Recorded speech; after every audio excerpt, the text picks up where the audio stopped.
মোচা দিয়ে তো অনেক রকম রেসিপি তৈরি করা হয়েছে আর অনেক রকমভাবেই কিন্তু আমরা মোচা খেয়ে থাকি। তো আজ তোমাদের সাথে নতুন ধরনের একটা মোচার রেসিপি শেয়ার করতে চলে এসেছি। এই রেসিপিটা খুবই সুস্বাদু হয়। তাহলে চলো আজকের রেসিপিটা এখান থেকে শুরু করা যাক। নমস্কার বন্ধুরা, সুমিস ভিলেজ লাইফে আমি সুমি সবার সাথে আছি। আমার আজকের রেসিপি মোচা দিয়ে ডালের একটা রেসিপি। তো এখানে আমি মোচাটা খুব সুন্দর মতো কুচি করে কেটে নিয়েছি। আর মোচা কাটতে তো আমরা কম বেশি সবাই জানি। তো মোচাটা কিন্তু আমি একদম সুন্দর করে কুচি করে তারপর কিন্তু ভালো করে ধুয়ে নিয়েছি।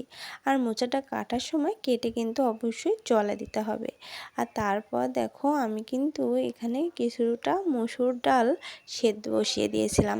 তো যখন ডালটা এরকম সুন্দর সেদ্ধ হয়ে যাবে, মানে অর্ধেক সেদ্ধ হয়ে যাবে, তখন কিন্তু সে পর্যায়ে এই ধুয়ে রাখা মোচা কুচিগুলো এখানে দিয়ে দিতে হবে।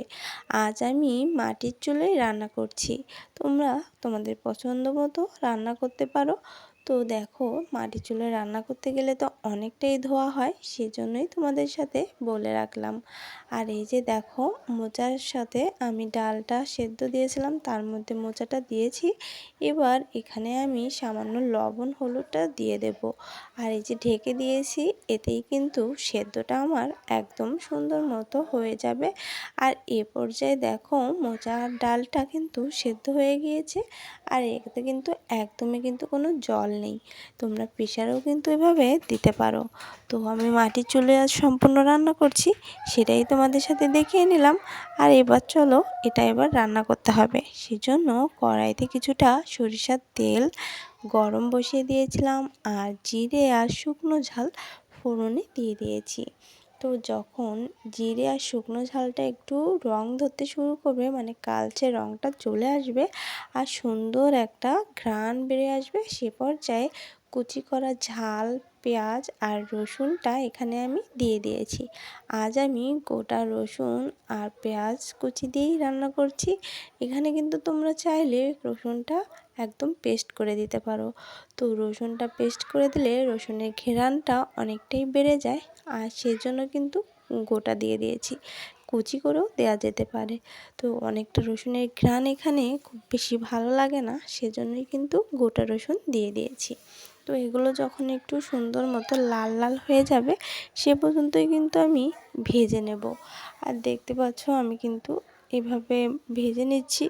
একটু লাল লাল করে ভেজে নিতে হবে, মানে পেঁয়াজ রসুনের যে কাঁচা গন্ধটা থাকে, ওই গন্ধটা যেন সরে যায়, সে পর্যন্ত কিন্তু ভাজতে হবে। এভাবে কিন্তু ভেজে নিচ্ছি। আর এই যে দেখো, ভাজতে ভাজতে কিন্তু প্রায় সুন্দর মতো লাল লাল হয়ে গিয়েছে। তো এরকমই কিন্তু একটু তোমাদের ভেজে নিতে হবে, যাতে পেঁয়াজ রসুনের কাঁচা গন্ধটা যাতে না থাকে। আর এখানে তো আমি আর কোনো মশলা দিচ্ছি না, তোমরা কিন্তু চাইলে এখানে জিরে আদা বাটাটা দিতে পারো। আমিও জিরে আদা বাটাটা ব্যবহার করব, তবে এ পর্যায়ে কিন্তু আমি জিরে আদা বাটাটা দেব না, এটা কিন্তু আমি একটু পরে দেব। তোমরা যদি চাও এ পর্যায়েও কিন্তু জিরে আর আদা বাটাটা ব্যবহার করতে পারো। আর এই যে দেখতে পাচ্ছ, আমার পেঁয়াজগুলো সমস্ত মশলাটাই কিন্তু সুন্দর মতো ভাজা ভাজা হয়ে গিয়েছে। তো এরকম লাল লাল করে মশলাটা একটু ভেজে নিতে হবে। আর এরকম লাল লাল করে ভেজে নিলে বেশ সুন্দর একটা ঘ্রাণ কিন্তু এই পর্যায়ে খুব সুন্দর একটা ঘ্রাণ হয়। তো এখন আমি সেই সেদ্ধ করা মোচার ডালটা এখানে দিয়ে দিলাম।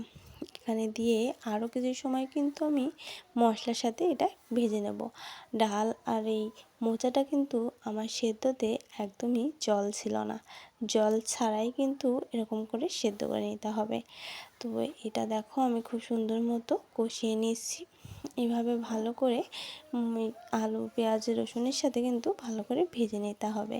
পেঁয়াজ রসুনের সাথে সুন্দর মতো এরকম করে ভেজে একটু খুন্তি দিয়ে নেড়ে দিতে হবে। আর এই পর্যায়ে কিন্তু আমি জিরে আর আদা বাটাটা ব্যবহার করছি। তোমরা চাইলে গুঁড়ো মশলাটাও ব্যবহার করতে পারো। তো বাটা মশলা দিয়ে আমি তো বেশিরভাগ রান্না করি, সেজন্যই কিন্তু বাটা মশলাটা ব্যবহার করলাম। আর যেহেতু মোচা আগে থেকে লবণ হলুদ দেওয়া রয়েছে, তারপরেও কিন্তু আমি এখানে আর একটু লবণ আর একটু হলুদ ব্যবহার করে নিচ্ছি। তোমরা তোমাদের পরিমাণ মতো কিন্তু অবশ্যই ব্যবহার করে নিও। যে কোনো মশলা তোমরা পরিমাণ মতো দিয়ে নিও। এখানে কিন্তু আমি কোনো মাপ তোমাদের সাথে শেয়ার করিনি। আর আরও কিছু সময় কিন্তু আমি সুন্দর মতো এখানে কষিয়ে নিচ্ছি। মোচাটা কিন্তু এভাবে নামিয়েও তোমরা ভর্তা করে খেতে পারো। তো আমি আজ একটু ঝোল ঝোল করব, সেই জন্যই তোমাদের সাথে সেটাই শেয়ার করব। আর এ পর্যায়ে মোচাটা নামেও কিন্তু ছোটো ছোটো কোপ্তা বা চপও কিন্তু ভেজে নিতে পারো। তো আমি আজ মোচার ডাল রান্না করছি, সেই জন্য আমি এখানে কিছুটা গরম জল আমি এখানে ব্যবহার করছি। আর অনেকটা ঝোল করব না, যেহেতু এটা রুটি পরোটা সব কিছুর সাথে খুব সুন্দর যায়। ভাত দিয়ে রুটি দিয়ে খেতেও বেশ ভালো লাগে। আর এই যে দেখতে পাচ্ছ সামান্য চিনি এখানে দিয়ে দিচ্ছি। তোমরা যদি চিনি পছন্দ না করো তো না দিলেও সমস্যা হয় না, এমনি এটা খেতে বেশ ভালো লাগে। আর এখন দেখো খুব সুন্দর মতো ফুটছে, তো অতিরিক্ত ফুটাবো না। আর এখানে আমি গরম মশলা গুঁড়োটা ব্যবহার করছি। এটা আমি ঘরে তৈরি করে রেখেছিলাম, তোমরা চাইলে বাটাও দিতে পারো আর গুঁড়ো মশলাটাও দিতে পারো। তো সমস্তটা দিয়ে আর একটু কিছু সময় নাড়িয়ে নেব, যেহেতু ডালটা আমার সমস্তটাই খুব সুন্দর মতো সেদ্ধ হয়ে গিয়েছে। তো একটু ভালো করে ঘুটে নেব। ডালের তরকারিগুলো যদি একটু সুন্দর মতো ঘুটে রান্না করা যায় তো খেতে কিন্তু বেশ ভালো হয়। আর সেজন্য দেখো আমি সুন্দর মতো করে নাড়িয়ে নিচ্ছি। আর যেহেতু মাটির চুলোয় রান্না করছি, মাটির চুলো রান্না করতে গেলে তো প্রচুর ধোঁয়া হয়। তো সেজন্যই তোমাদের সাথে আগে সেটা শেয়ার করে নিয়েছি, কারণ ভিডিওটা অনেকটা ধোঁয়াটে হয়ে গিয়েছিল। আর তার জন্য তোমাদের সাথে একটু ক্ষমা চেয়ে নিচ্ছি। আর এ পর্যায়ে দেখো আমার কিন্তু মোচা ডালের রেসিপিটা একদমই সুন্দর মতো তৈরি হয়ে গিয়েছে। যেহেতু এখানে আমি অনেকটা ঝোল করব না, সেজন্যই কিন্তু এরকম করে আর রান্না করছি। এটা কিন্তু রুটি দিয়ে খেতে বেশ ভালো লাগে, পরোটা দিয়ে খেতেও খুব ভালো লাগে। তোমরা ভাত দিয়েও খেতে পারো, আমরা তো বেশিরভাগ ভাতটা পছন্দ করি, তো ভাতের সাথেও কিন্তু বেশ ভালো লাগে। আর এই পর্যায়ে কিন্তু আমার মোচার ডালের রেসিপি একদমই তৈরি হয়ে গিয়েছে। দেখতে পাচ্ছ কত সুন্দর ঘন হয়েছে, আঠালো হয়েছে।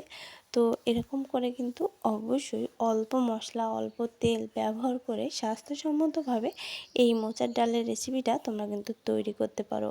এটা যেমন সুস্বাদু তেমনই কিন্তু স্বাস্থ্যসম্মত। বাচ্চাদের কিন্তু এইভাবে রান্না করে দিতে পারো।